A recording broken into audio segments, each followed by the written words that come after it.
Estimados amigos, estimados irmãos, mais uma vez estamos aqui no nosso encontro no Evangelho no Estúdio. Então, dando continuidade ao nosso estudo do Evangelho segundo o Espiritismo, o tema desta ocasião é do capítulo 4 aqui, necessidade da encarnação. Vou até repetir. O tema é necessidade da encarnação, o item 25, que ele começa com uma questão, né? Tem uma perguntinha aqui. Kardec pergunta: a encarnação é uma punição? E não há senão espíritos culpados que a ela estejam obrigados? Olha só a pergunta.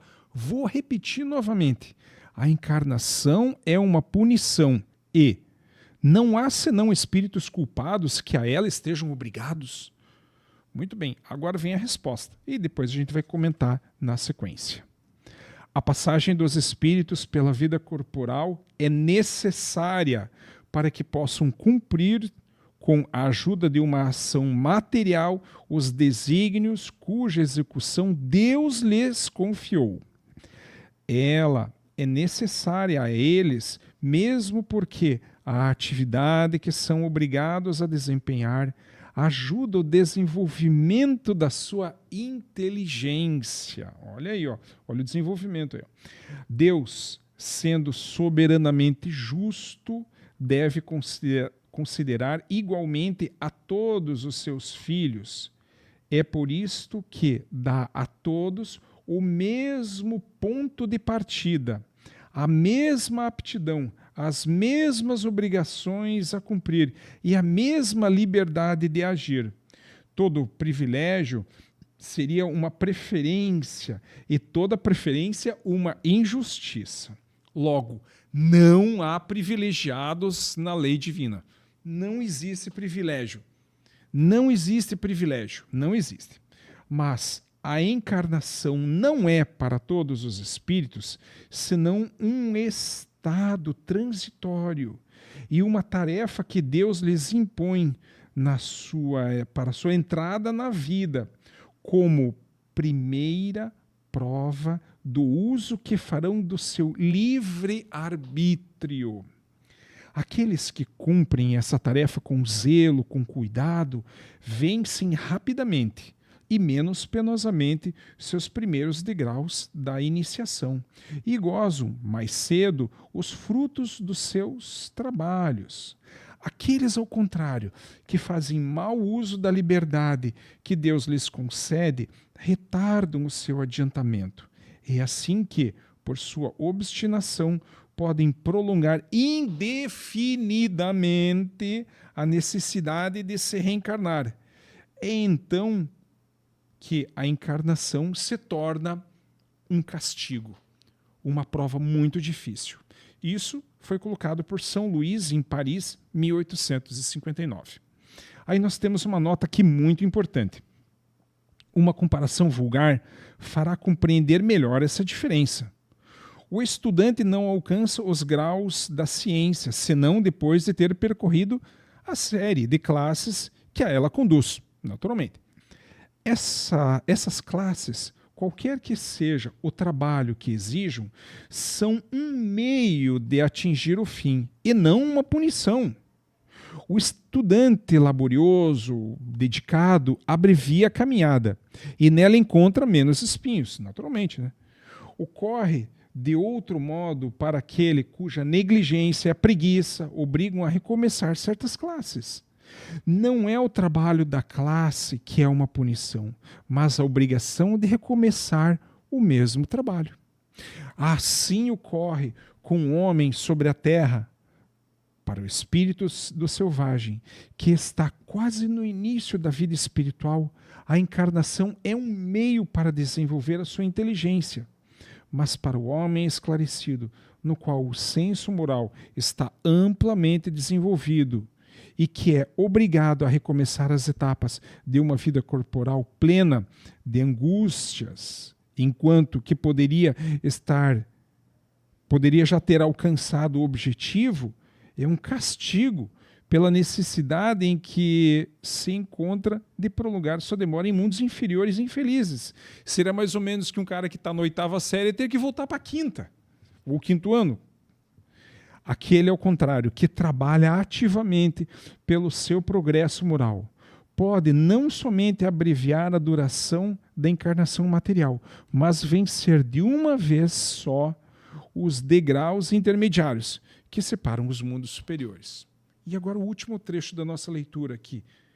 Os espíritos não poderiam se encarnar senão uma vez sobre o mesmo globo e cumprir suas tarefas existenciais em esferas diferentes? A pergunta.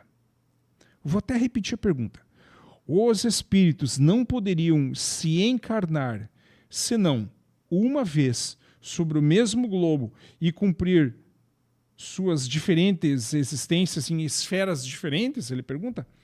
Essa opinião só seria admissível se todos os homens estivessem sobre a Terra no mesmo nível intelectual e moral. As diferenças que existem entre eles, desde o selvagem ao homem civilizado, mostram os degraus que são chamados a vencer. Isso é natural, né?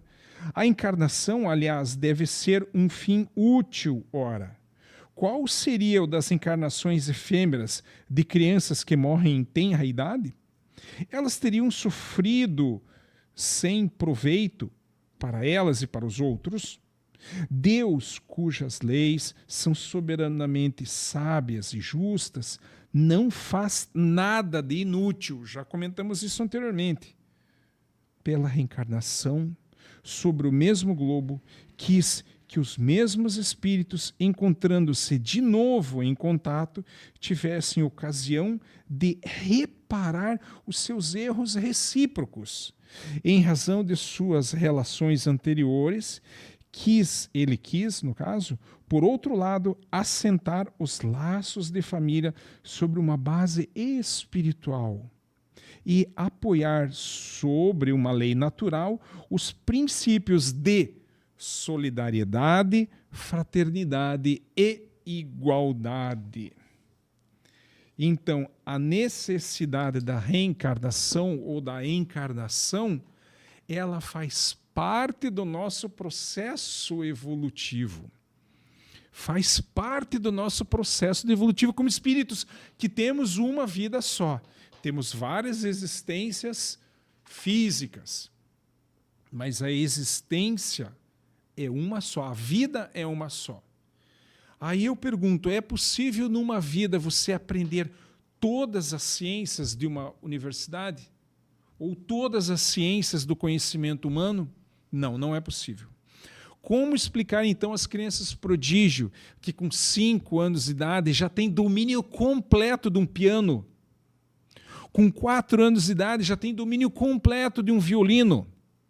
Crianças com 3 anos de idade que já dominam matemática com cálculo integral, derivada quinta, e conseguem fazer isso com 4 ou 5 anos de idade. O que explica isso? O que explica uma criança ter cirrose hepática?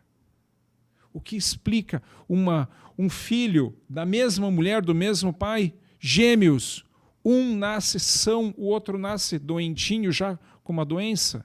Onde está a justiça de Deus que permite que isso aconteça, se não é através da explicação da reencarnação? O que explicaria isso? Se aquele espírito que hoje passa por uma doença física complicada, em tenra idade, esse espírito nada mais está passando do que uma plantação que fez em vida passada. Passada. Como dissemos no episódio anterior, com o suor do seu rosto comerás o seu pão. Ele plantou vento na encarnação passada, vai colher tempestade nessa.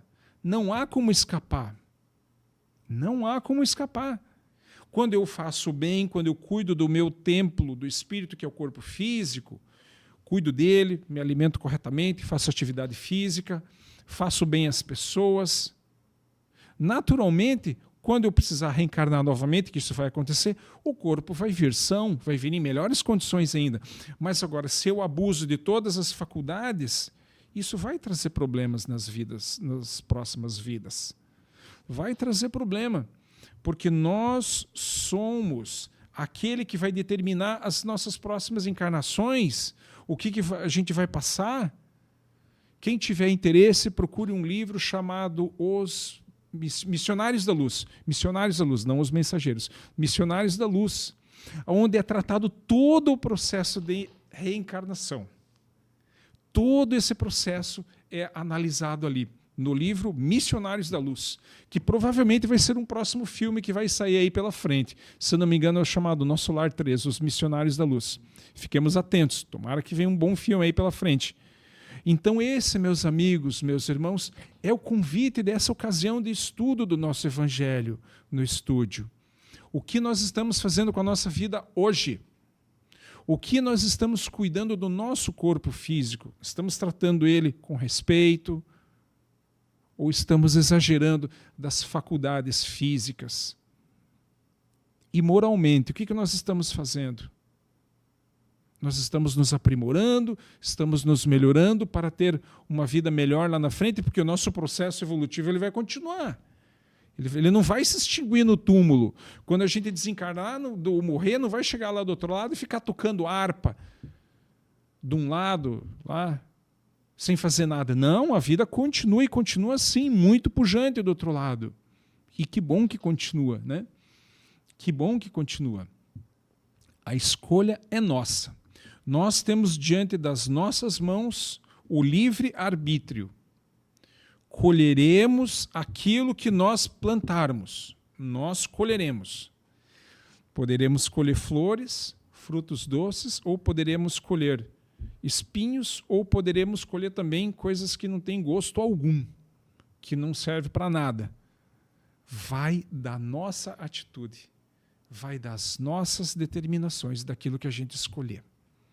Então, passando mais uma vez a tarefinha de casa a todos aí que nos assistem e nos escutam, o convite é que façamos o bem sempre que for possível, para aqueles que estão ao nosso lado e também para a gente, também cuidando da alimentação, fazendo atividade física, cuidando do nosso espírito, tendo atividades que tragam bem-estar a nós e aqueles que estão à nossa volta, se dedicando à arte, ao estudo, à música, a cultivar um belo de um jardim, a estudar, a ajudar a ciência a desenvolver abrir novas fronteiras, está em nossas mãos. Fica aí o nosso convite e, mais uma vez, gratidão a todos pela audiência e que Jesus, o nosso mestre e amigo, possa abraçar com muito carinho a todos nós.